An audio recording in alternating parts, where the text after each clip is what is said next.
YouTube पर लगातार videos आते रहते हैं और विचित्र बात यह है कि कई लोग इस तरह के वीडियो डाल देते हैं जो मिसलीडिंग इन्फॉर्मेशन होती है। एक वीडियो में देख रहा था काउंसिल ऑफ आर्किटेक्चर के बारे में, डॉक्टर सोमा अनिल मिश्रा बुंदेलखंड यूनिवर्सिटी की, ये head of the department architecture की। सुनिए क्या कह रही हैं, हम आपको सुनवाते हैं इनके विचार काउंसिल ऑफ आर्किटेक्चर के बारे में। As far as our profession, the architecture profession is concerned, the most powerful body of the India of our country is Council of Architecture.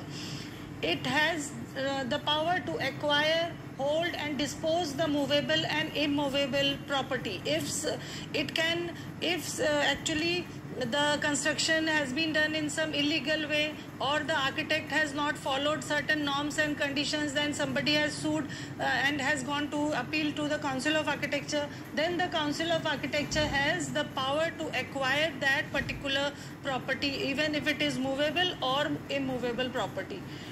The council has the power to enter into contract also, and the council can sue you also. It's not necessary that other architect or the person from society can sue us.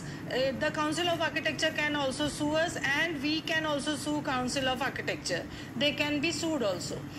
It has the power to appoint inspectors to inspect any architecture college. When we go for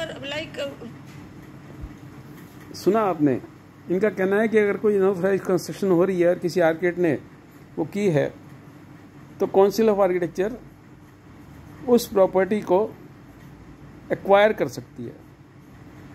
ये किस तरीके की power point presentation में बनाई है, to acquire, hold and dispose the movable and immovable property.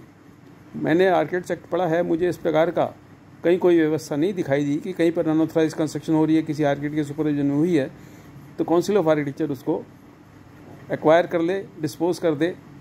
मेरी जानकारी में इस तरह की चीज़ें नहीं हैं। अब आर्किटेक्चर डिपार्टमेंट के लोग अगर इस तरह की जानकारियाँ स्टूडेंट्स को देंगे तो आप इमेजिन कर सकते हैं कि किस तरह की प्रोफेशनल प्रैक्टिस ये लोग पढ़ा रहे हैं। इस तरह की चीज़ों का संज्ञान लेना चाहिए सीनियर आर्किटेक्ट्स को भी, और इस तरह के जो वीडियोज़ हैं, मिसलीडिंग वीडियोज़ हैं, उसको वहाँ से हटवाना चाहिए।